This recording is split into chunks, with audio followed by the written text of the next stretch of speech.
Assalamualaikum warahmatullahi wabarakatuh. Selamat berjumpa kembali bersama saya di Kamila Channel. Kali ini pemirsa, saya mau membahas tentang clean dan good governance. Good and clean governance, tata kelola pemerintahan yang baik. Secara simultan bersamaan dengan tahun-tahun politik maka tata kelola pemerintahan yang baik yang tentunya kita harapkan ini tentu harus kita bahas gitu kan, kita angkat gitu kan dalam konten ini, karena harapan kita diselenggarakannya pemilu ini yang semestinya ini jujur dan adil berdasarkan asas pemilu itu sendiri.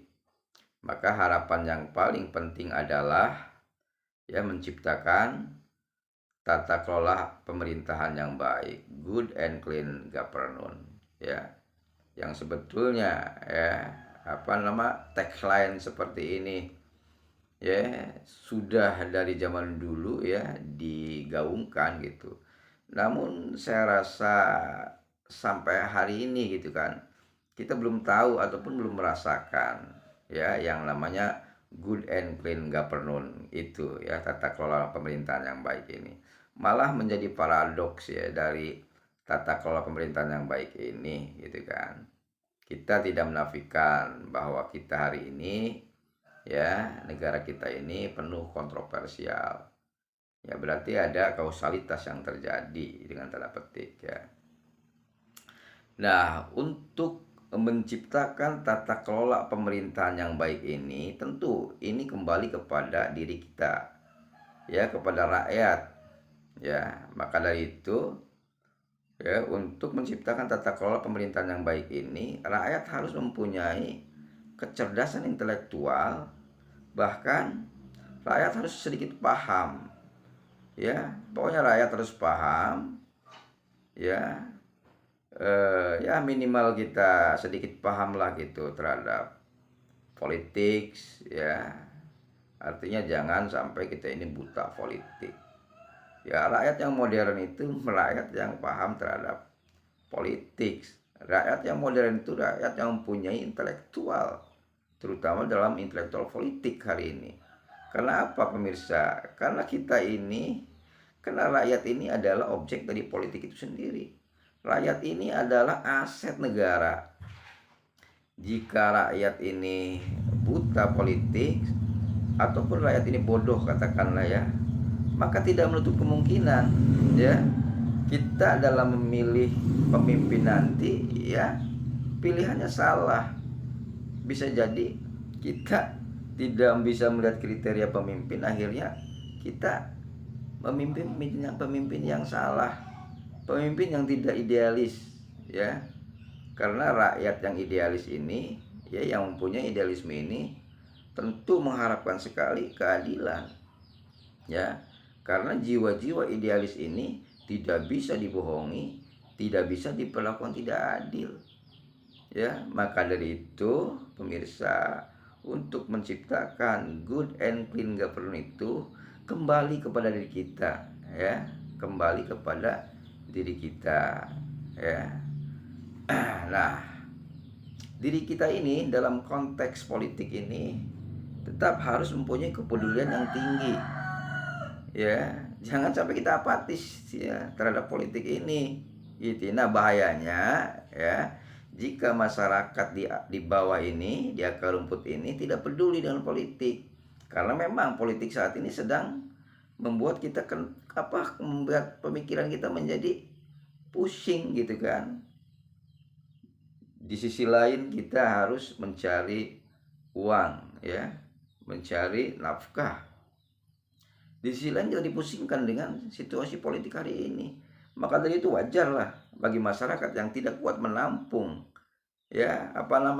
masalah-masalah yang ada di negeri ini ya, artinya keterbatasan otak gitu dalam mencerna problematika yang ada, maka akhirnya mereka ini apatis, tidak peduli dengan politik.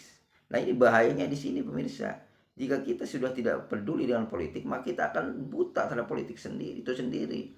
Maka dampaknya jika terjadi nanti ya pemilihan presiden, pemilihan kandidat yang akan menjadi presiden, itu tidak sesuai dengan harapan kita nanti, ya, tidak sesuai dengan asas good and clean governance, tata kelola pemerintahan yang baik, karena kitanya sendiri sebagai pemilik negara ini tidak mampu menciptakan ya ataupun menghadirkan buat negara ini sosok pemimpin yang mempunyai integritas, kapasitas, dan kapabilitas, dan yang lebih tepat lagi pemirsa, mempunyai jiwa nasionalis dan religius.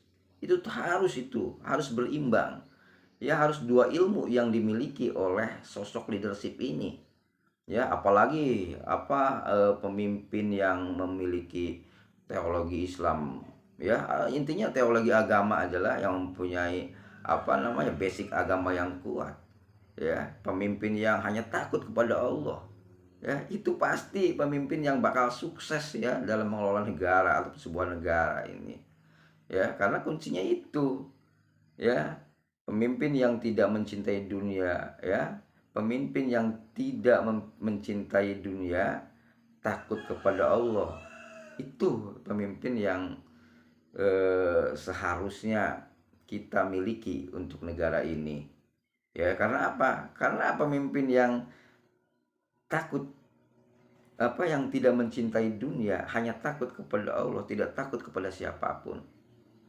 Pemimpin yang seperti ini akan berani menghadapi siapapun itu, yang tentunya ya kelompok-kelompok yang ingin menguasai ataupun ingin merusak negeri kita ini, ya. Tapi sebaliknya, jika pemimpin yang hubbu dunia wa khawfatil maut, cinta dunia dan takut mati, inilah penyakit yang kemudian menjadi negara ini hancur ataupun rusak, ya.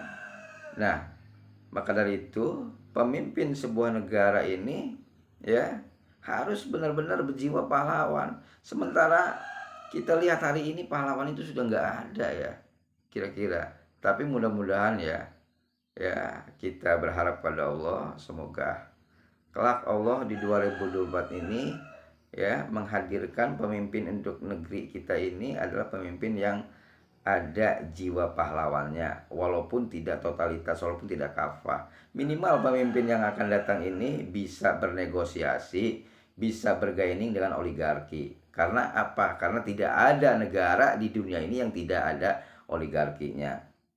Nah, karena apa? Karena oligarki juga kalau memang sehat ya, bisnisnya gitu kan, sesuai dengan mekanisme gitu kan, maka oligarki juga positif, ya. Iya dong, karena negara ini harus memiliki para ekonom, para pembisnis.